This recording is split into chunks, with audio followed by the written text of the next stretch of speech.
Nós vamos iniciar agora mais uma videoaula sobre o sistema digestório, tá?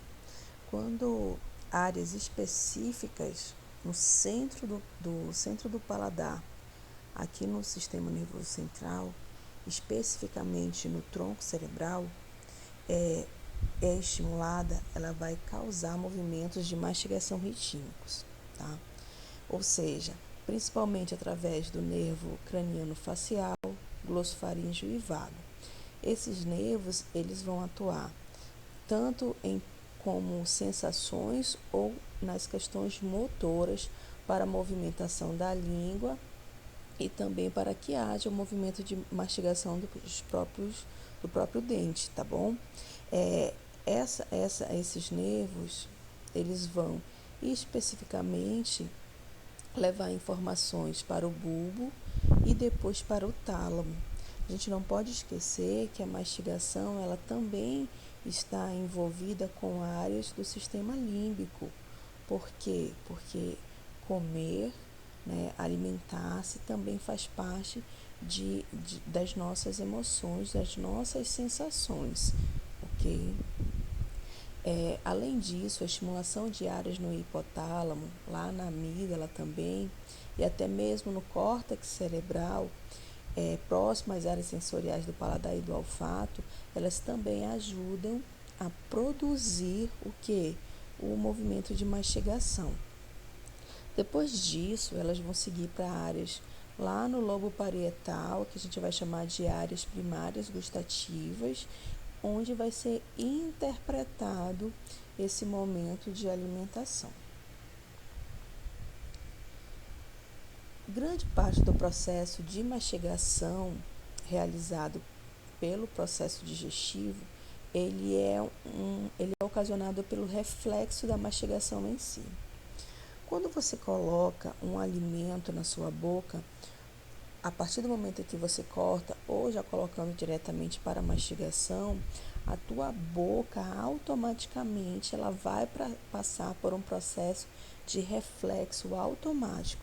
Você vai começar a produzir saliva e automaticamente a tua boca ela vai te levar a um processo de mastigação, tá?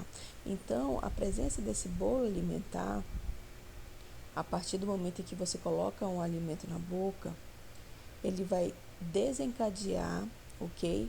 A inibição reflexa dos músculos da mastigação, permitindo que a mandíbula inferior se abaixe, ou seja, colocou um alimento na boca, vai começar a salivar e a sua mandíbula vai começar um processo de levantamento e abaixamento, tá? Isso, por sua vez, inicia o reflexo de estiramento dos músculos mandibulares para que haja as contrações reflexas, ok? O que automaticamente eleva a mandíbula, causando o cerramento dos dentes. Isso também ajuda na compressão do bolo alimentar contra as paredes da cavidade bucal, pela movimentação da língua, ok? O que vai inibir os músculos mandibulares. Isso tudo, todo esse processo, ele vai se repetir continuamente, até o quê? Até o alimento se transformar em um bolo alimentar para que ele siga os outros processos de digestão. A mastigação, senhores, ela é muito importante, ok? Para que haja uma trituração, uma diminuição desse alimento que é ingerido pela boca, principalmente frutas e vegetais que são crus, ok? Por que isso acontece? Porque existem enzimas que são contidas nos alimentos que elas não se digerem, não são pequenas, tá?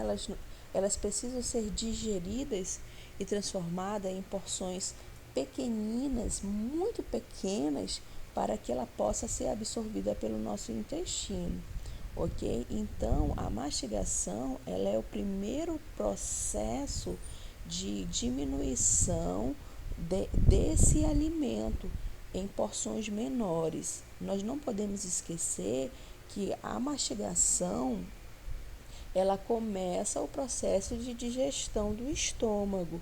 Por quê? Porque na boca, a saliva, ela já vai começar o processo de oxidação, vamos dizer assim, de acidez desses alimentos, ok?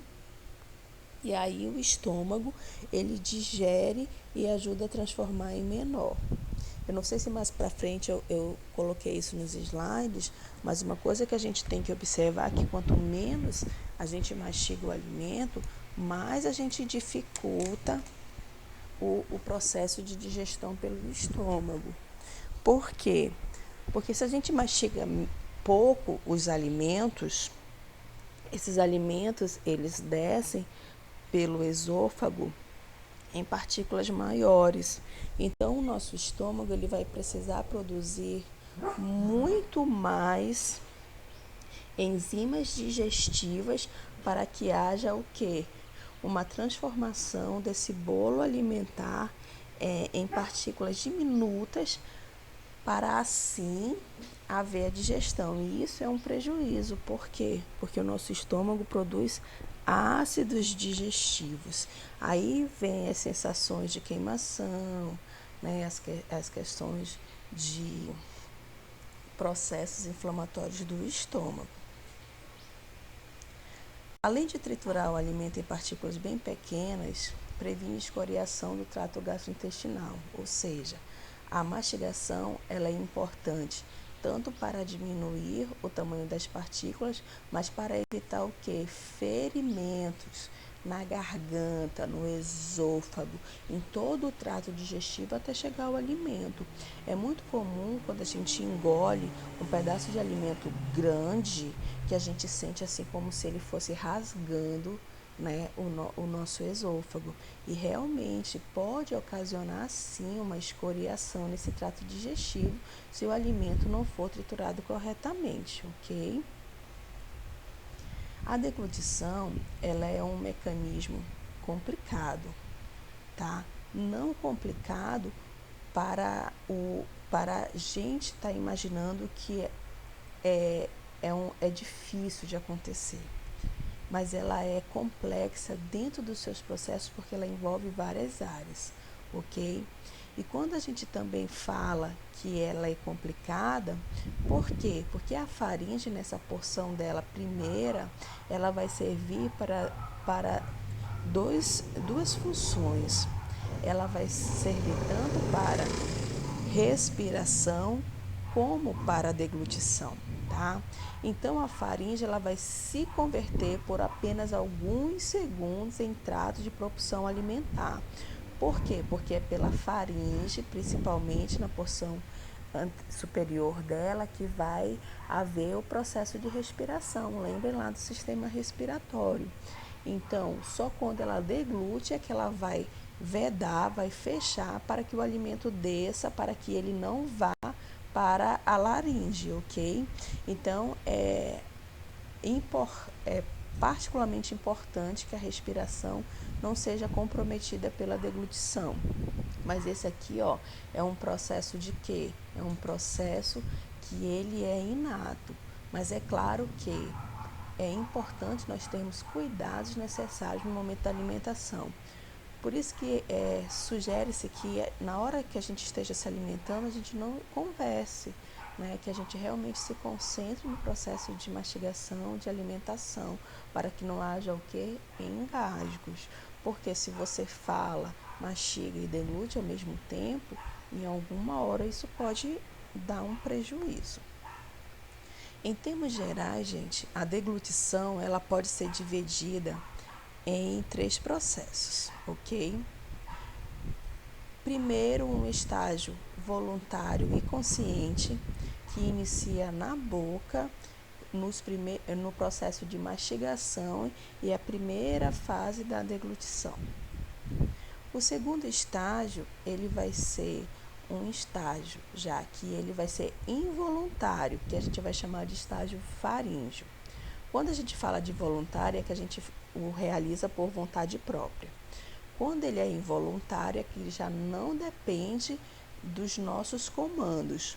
No entanto, o segundo estágio, ele é involuntário, mas ele é involuntário, mas ele é consciente, ou seja, eu tenho consciência do processo que está se realizando.